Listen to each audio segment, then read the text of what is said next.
एक छोटे कस्बे में हर सुबह दूध देने आने वाला एक दूधवाला दिखने में सीधा सादा लगता है, लेकिन उसके दूध के पीछे एक काला रहस्य छुपा है। उस दूध से जो भी परिवार पीता है, उन पर अजीब अजीब घटनाएं घटने लगती हैं। बच्चों की हंसी अचानक चीखों में बदलना, घर में खून टपकना, परछाइयां हिलना और सपनों में उसी दूधवाले की झलक दिखना। धीरे धीरे पता चलता है कि ये दूधवाला इंसान नहीं, बल्कि एक श्रापित आत्मा है जो हर रात खून इकट्ठा कर सुबह दूध में मिलाकर लोगों के घर पहुंचाता है। सुबह का समय था। कस्बे की गलियां अभी अभी नींद से जाग रही थी। कहीं कुत्तों के भौंकने की आवाज, कहीं किसी चिड़िया की धीमी चहचहाट और कहीं दूर से आती एक घंटी की झनकार। टन टन टन टन। लोग जानते थे कि ये दूधवाले की घंटी है। हर सुबह ठीक 5 बजे, जब अंधेरा और उजाला मिलकर एक अजीब सा माहौल बनाते थे, वही आवाज पूरे मोहल्ले में गूंजती थी।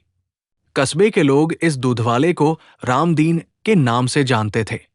लंबा कद, दुबला पतला शरीर और सिर पर सफेद कपड़ा बांधकर वो साइकिल चलाता हुआ हर गली में दूध के डिब्बे बांटता था। उसके चेहरे पर हमेशा एक रहस्यमयी सन्नाटा रहता। ना मुस्कान, ना कोई हंसी। नया परिवार। उसी गली में हाल ही में वर्मा परिवार आया था। राजेश वर्मा, सरकारी दफ्तर में क्लर्क। उनकी पत्नी रमा, बेटी साक्षी 8 साल की और बेटा अंश 5 साल का। वर्मा परिवार ने सोचा कि नए घर में बसने के लिए दूधवाले से रोजाना दूध लेना सुविधाजनक होगा। उस दिन राजेश ने पहली बार दूधवाले को रोका। भाई, रोजाना 1 लीटर दूध दे दिया करो। रामदीन ने धीरे से सिर हिलाया और बिना कुछ बोले एक कांच की बोतल थमा दी। दूध बहुत गाढ़ा और सफेद लग रहा था। राजेश ने बोतल हाथ में लेते ही नोटिस किया, दूध से अजीब सी गंध आ रही थी। ये गंध ना तो खट्टे दूध की थी और ना ताजगी की। इसमें जैसे लोहे या जंग की हल्की सी बू थी। साक्षी की नजर, उस दिन साक्षी, जो खिड़की से दूधवाले को देख रही थी, अचानक मां से बोली, मां, ये दूधवाला अजीब है। इसके हाथ लाल क्यों हैं? रमा ने जल्दी से खिड़की बंद कर दी और हंसकर बोली, अरे, शायद हल्दी या रंग लगा होगा। लेकिन साक्षी की नजर बार बार उसी दूधवाले के हाथों पर जा रही थी। सच में उसकी उंगलियां जैसे खून में डूबी हुई लग रही थी। पहला गिलास। शाम को जब दूध उबाला गया तो पूरा घर उस अजीब गंध से भर गया। रमा को कुछ अजीब नहीं लगा, लेकिन राजेश का माथा सिकुड़ गया। ये दूध थोड़ा अलग लग रहा है, फिर भी बच्चे पी लेंगे। उन्होंने साक्षी और अंश को गिलास में दूध डालकर दे दिया। साक्षी ने एक घूंट लेते ही मुंह बना लिया। मां, ये दूध का स्वाद मीठा नहीं है, जैसे इसमें कुछ और मिला हो। रमा ने उसे डांट दिया, चुपचाप पी ले, ये नया दूध वाला है, आदत हो जाएगी। बच्चों ने मजबूरी में दूध पी लिया। लेकिन उसी रात सब कुछ बदल गया। डरावनी रात। आधी रात को अचानक साक्षी चीखते हुए उठ बैठी। मां, मां। रमा भागकर कमरे में पहुंची। साक्षी पसीने से तरबतर थी और कांप रही थी। क्या हुआ बेटा? साक्षी ने कांपते होठों से कहा। मां, खिड़की पर दूधवाला खड़ा है, वो हमें देख रहा है। रमा ने तुरंत खिड़की खोली। बाहर कोई नहीं था, बस काली सड़क और स्ट्रीट लाइट की हल्की सी रोशनी। कुछ नहीं है बेटा, तुम सपना देख रही हो। लेकिन साक्षी जिद कर रही थी। नहीं मां, मैंने उसकी घंटी सुनी, वो यही था। घंटी की आवाज। राजेश ने सोचा बच्ची डर गई है, इसलिए सबको शांत करने के लिए बाहर जाकर देखा है। लेकिन जैसे ही उन्होंने गेट खोला, ठंडी हवा का एक झोंका आया और उसी के साथ टन टन टन टन, ठीक वही दूधवाले की घंटी की आवाज। राजेश का दिल जोर से धड़कने लगा। उन्होंने चारों तरफ देखा, लेकिन गली सुनसान थी। ये कैसे हो सकता है? ये तो सुबह 5 बजे बजती है। उन्होंने दरवाजा बंद कर दिया और अंदर लौट आए। लेकिन दिल में कहीं गहरी बेचैनी बैठ गई। पहला सुराग। अगली सुबह दूधवाला फिर आया। इस बार राजेश ने गौर से उसके चेहरे को देखा। दूधवाला बिना कुछ बोले बोतल पकड़ा गया। राजेश ने हिम्मत करके पूछा, भाई, तुम्हारा नाम क्या है? दूध वाले ने आंखें उठाई। उसकी आंखें लाल थी, जैसे रात भर सोया ही न हो। नाम जानकर क्या करोगे साहब? बस दूध लीजिए। दूध। और इतना कहकर वो अपनी साइकिल आगे बढ़ा गया। राजेश उस वक्त कुछ बोल नहीं पाए, लेकिन उनके मन में सवाल उठ गया, क्या ये दूधवाला सच में इंसान है या कुछ और? सुबह की धूप धीरे धीरे गली में उतर आई थी। लोग अपने अपने दरवाजों पर खड़े होकर दूधवाले की बोतलें ले रहे थे। वर्मा परिवार भी धीरे धीरे इस नए कस्बे में घुलने मिलने लगा था। लेकिन पिछली रात जो हुआ था, उसने सबके मन में एक अनकहा डर बैठा दिया था। खासकर छोटी साक्षी तो हर वक्त खिड़की की तरफ देखती रहती थी। अजीब ख्वाब। उस रात साक्षी को फिर से नींद नहीं आई। जब भी आंख लगती, वही सपना शुरू हो जाता। सपने में वो अपने कमरे की खिड़की खोलती। बाहर गली सुनसान होती और अचानक दूर से आती घंटी की आवाज, टन टन टन टन, और फिर दूधवाला धीरे धीरे अंधेरे से निकलकर सामने आता। उसकी साइकिल की टोकरी से दूध की बोतलें टपक रही होती, लेकिन उस दूध से सफेद नहीं, लाल तरल बह रहा होता। वो साक्षी को देखता और फुसफुसाकर कहता, दूध पी लो, तभी तो जिंदा रहोगी। साक्षी चीख कर उठ जाती। दूध का स्वाद। रमा को अब भी यकीन था कि ये सब बच्ची की कल्पना है, लेकिन अजीब ये था कि अंश, छोटा बेटा, भी दूध पीने से इनकार करने लगा। मां, इसका स्वाद अच्छा नहीं है, इसमें खून जैसा लगता है। रमा ने उसे झिड़क दिया, चुप रहो, ऐसा कुछ नहीं है। लेकिन राजेश के चेहरे पर चिंता साफ थी। उन्हें भी पिछले 2 दिन से दूध में हल्की सी धातु जैसी गंध महसूस हो रही थी। रात की आहट। उस रात राजेश ने सोचा कि वो खिड़की पर बैठकर निगरानी करेंगे। लगभग 2 बजे, जब पूरा मोहल्ला सो रहा था, अचानक उन्हें गली से साइकिल के पैडल की धीमी चरचर सुनाई दी। उनका दिल धड़क उठा। इतनी रात को कौन साइकिल चला रहा है? उन्होंने खिड़की से झांका। दूर स्ट्रीट लाइट के नीचे एक परछाई धीरे धीरे साइकिल चलाते दिखी। वो वही था, दूधवाला। लेकिन सबसे डरावनी बात यह थी, उसकी पीठ पर टंगे दूध के डिब्बों से कुछ टपक रहा था। पहले राजेश को लगा पानी है, पर ध्यान से देखा तो जमीन पर गहरे लाल धब्बे बन रहे थे। दरवाजे पर दस्तक। राजेश ने हिम्मत करके दरवाजा खोला। बाहर कोई नहीं था, लेकिन जैसे ही उन्होंने निगाह नीचे डाली, उनके पैरों के पास जमीन पर ताजा खून टपका हुआ था। अचानक पीछे से आवाज आई, टन टन टन टन। राजेश का गला सूख गया। घंटी की आवाज अब उनके कानों के पास गूंज रही थी, पर गली पूरी तरह खाली थी। उन्होंने तुरंत दरवाजा बंद कर दिया और भीतर भाग गए। साक्षी की चीख। उसी वक्त साक्षी फिर से चीखते हुए उठी, मां, मां। वो खिड़की पर खड़ा है। रमा भागकर पहुंची, खिड़की खोली, कुछ नहीं, लेकिन खिड़की के शीशे पर लाल धब्बे बने हुए थे, जैसे किसी ने खून से हथेली रखी हो। रमा ने डरते डरते शीशे को पोंछा, लेकिन दाग साफ नहीं हुए। रहस्यमयी पड़ोसन। अगले दिन सुबह जब रमा गली में दूध लेने निकली, तो बगल वाली बुजुर्ग औरत बोली, बहू, इस दूध वाले से दूध मत लिया करो। ये दूध दूध नहीं है, इसमें मौत मिली हुई है। रमा घबरा गई। क्या मतलब? सब तो इसी से दूध लेते हैं। बुजुर्ग औरत की आंखों में डर झलक रहा था। सब लोग लेते हैं, पर कोई बोलने की हिम्मत नहीं करता। कितने ही घर इस दूध से उजड़ गए हैं। रात को उसकी घंटी सुनाई देती है ना? समझ लो, अब मौत दूर नहीं। रमा का चेहरा पीला पड़ गया। खून की धार। उस रात जब दूध उबाला गया, तो पूरा घर अचानक लाल रोशनी से भर गया। दूध की कड़ाही से खून की धार निकलकर चूल्हे पर बहने लगी। साक्षी और अंश दोनों डर के मारे चीखने लगे। राजेश ने तुरंत दूध फेंक दिया, लेकिन गंध अब भी पूरे घर में तैर रही थी। पहला डर हकीकत बनता है। राजेश को अब यकीन हो गया कि ये सब सपना या कल्पना नहीं। दूधवाले में कुछ तो राज है। लेकिन असली डर तब शुरू हुआ जब रात के ठीक 12 बजे गेट पर दस्तक हुई। धीमी, लेकिन लगातार। ठक ठक ठक। राजेश और रमा ने खिड़की से झांक कर देखा। गली में कोई नहीं था, लेकिन गेट पर दूध की एक बोतल रखी थी और उस बोतल में दूध नहीं, खून भरा हुआ था। रात की खामोशी उस दस्तक और खून भरी बोतल ने तोड़ दी थी। राजेश ने कांपते हाथों से बोतल उठाई, लेकिन जैसे ही ढक्कन खोला, पूरा आंगन लाल गंध से भर गया। रमा चीख पड़ी, इसे फेंक दो, ये दूध नहीं, खून है। राजेश ने बोतल को बाहर सड़क पर पटक दिया। बोतल टूटी और खून बहकर गली में फैल गया। लेकिन अजीब ये था कि वो खून धीरे धीरे मिट्टी में समा नहीं रहा था, बल्कि काले धुएं में बदलकर ऊपर उठ रहा था। बच्चों का डर। अगली सुबह साक्षी ने दीवार की तरफ इशारा किया। मां, देखो, वहां कौन लिख गया? सबने देखा।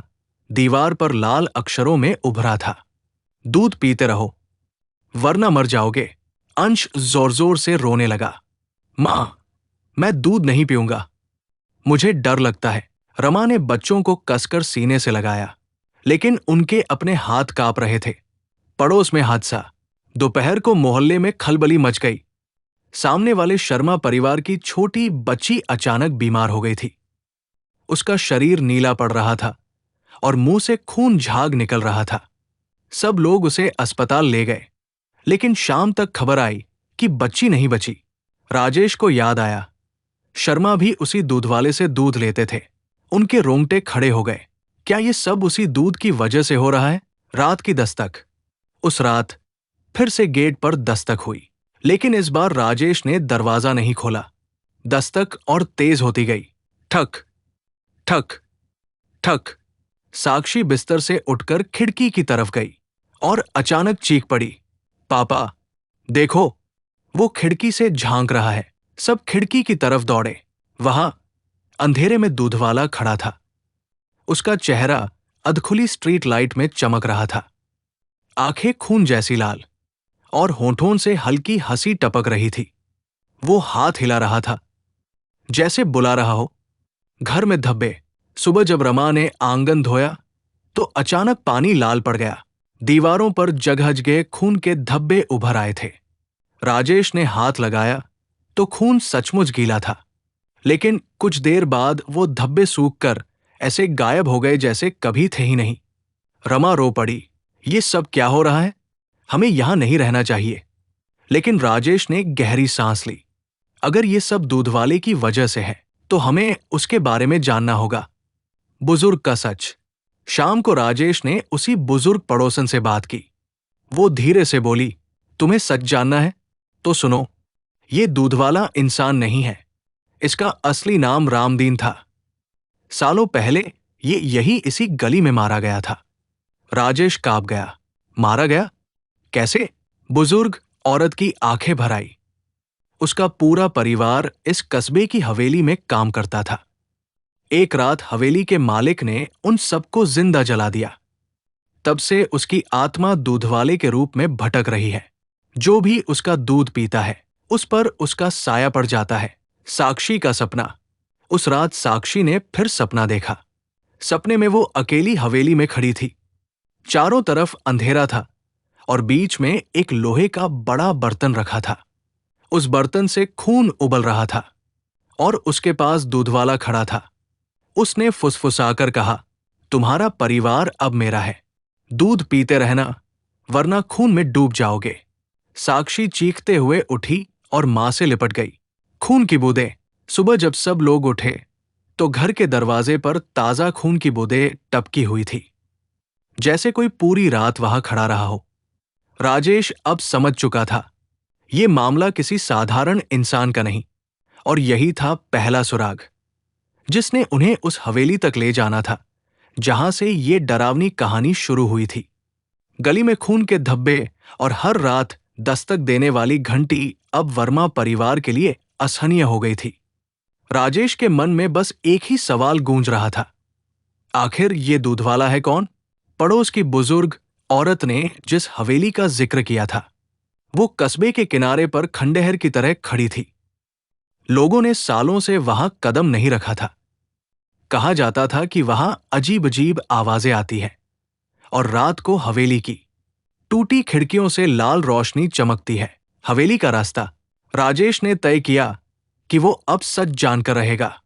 उसने रमा से कहा, अगर हमें यहां जीना है तो डर से भागना नहीं पड़ेगा, हमें हवेली जाना ही होगा। रमा कांप गई।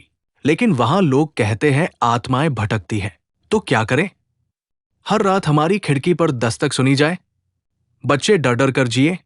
नहीं रमा, ये खत्म करना होगा। शाम ढलते ही राजेश एक लालटेन और एक डंडा लेकर हवेली की तरफ निकल पड़ा। सन्नाटा। हवेली कस्बे से थोड़ा दूर थी। चारों तरफ झाड़ियां और टूटी हुई दीवारें थी। हवेली के पास जाते ही ऐसा लगा जैसे अचानक हवा ठंडी हो गई हो। दरवाजा आधा टूटा हुआ था और उसमें से करकर की आवाज आती थी। राजेश ने गहरी सांस ली और दरवाजा धकेल दिया। हवेली के अंदर अंदर घुप अंधेरा था। दीवारों पर मकड़ी के जाले और टूटे हुए झूमर लटके थे। जैसे ही राजेश ने लालटेन उठाई, उसे लगा जैसे कोई परछाई भागी हो। चारों तरफ सरसराहट गूंजने लगी। फुसफुस, फुसफुस। उसके कानों में आवाज आई, यहां क्यों आया है? लौट जा। राजेश का गला सूख गया, लेकिन वो आगे बढ़ता रहा। खून का बर्तन। हवेली के बीचों बीच एक बड़ा सा हॉल था। वहां एक लोहे का बर्तन रखा था, जैसा साक्षी ने अपने सपने में देखा था। राजेश पास गया तो उसमें गाढ़ा लाल तरल भरा था।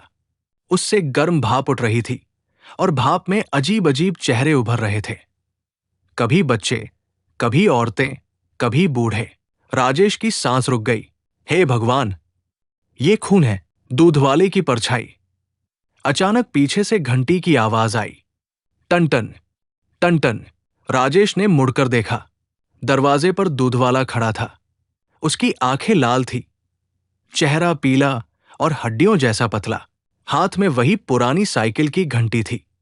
वो धीरे धीरे बोला, तुम मेरे घर क्यों आए हो? ये हवेली मेरी है और ये खून मेरा है। मौत की कहानी। राजेश ने हिम्मत जुटाकर पूछा, तुम आखिर हो कौन? दूधवाले ने हल्की हंसी छोड़ी। मेरा नाम रामदीन था। मैं भी इंसान था। यही इस हवेली में रहता था। लेकिन इस हवेली के मालिक ने मुझसे धोखा किया।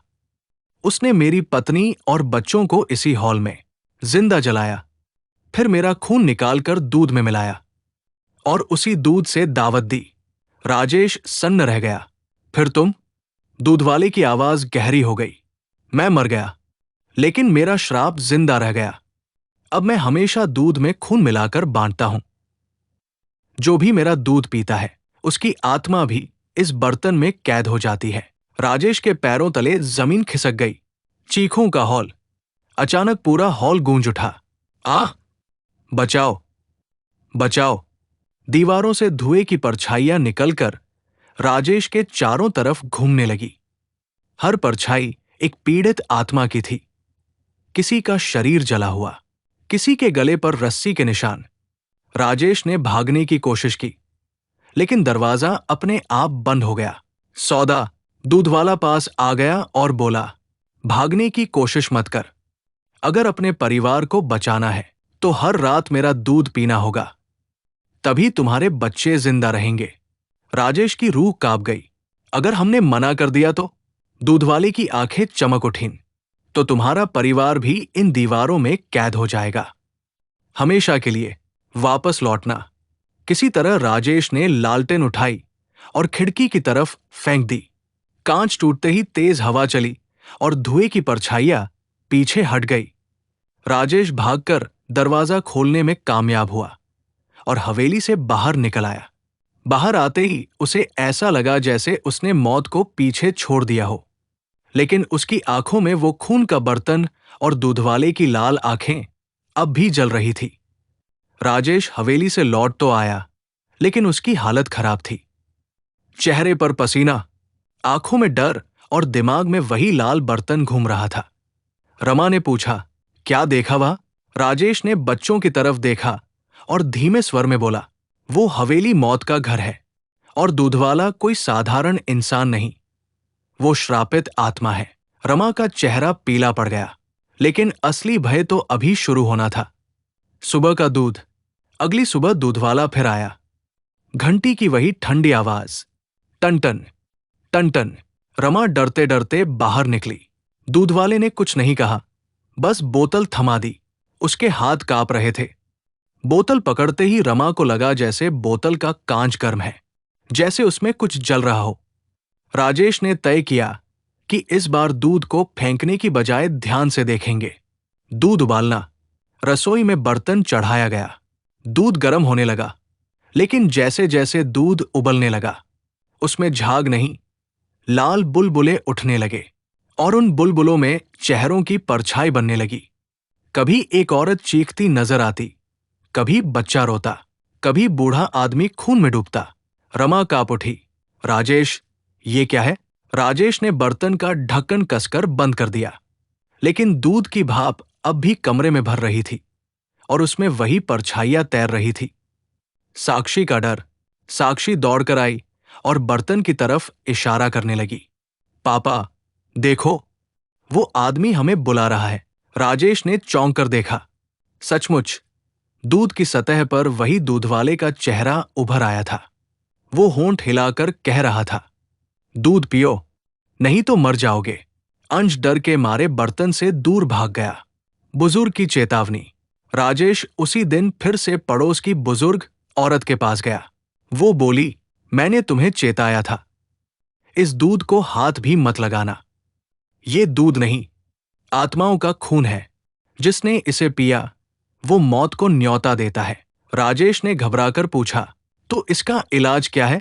बुजुर्ग औरत ने धीरे धीरे कहा, इसे हराया नहीं जा सकता, इसे सिर्फ उसी हवेली में बांधा जा सकता है, लेकिन इसके लिए तांत्रिक विद्या चाहिए, और यहां कोई इतना ताकतवर तांत्रिक नहीं। राजेश के चेहरे पर मायूसी छा गई।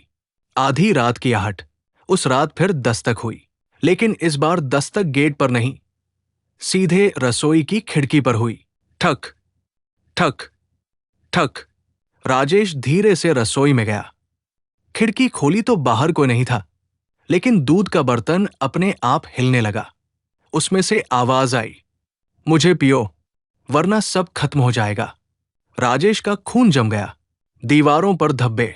अगली सुबह घर की दीवारों पर फिर से खून के धब्बे उभर आए, लेकिन इस बार उन धब्बों ने एक आकृति बना दी थी। वो आकृति दूधवाले की थी। साइकिल, घंटी और लाल आंखें, जैसे दीवार पर उसका साया खुद ही खिंच गया हो। साक्षी और अंश चीखते हुए मां से लिपट गए। असली खतरा। राजेश को अब यकीन हो गया था, ये आत्मा उन्हें छोड़ने वाली नहीं। जब तक दूध का श्राप खत्म नहीं होगा, उनका परिवार सुरक्षित नहीं। उसकी आंखों में दृढ़ता आई। अब हमें किसी तांत्रिक की मदद लेनी ही होगी, नहीं तो ये सब हमें खत्म कर देगा। रमा ने डरते हुए पूछा, क्या तांत्रिक वाकई मदद कर पाएगा? राजेश ने खिड़की के बाहर झांका। दूर गली में वही दूधवाला खड़ा था, बिना पलक झपकाए उन्हें घूरता हुआ।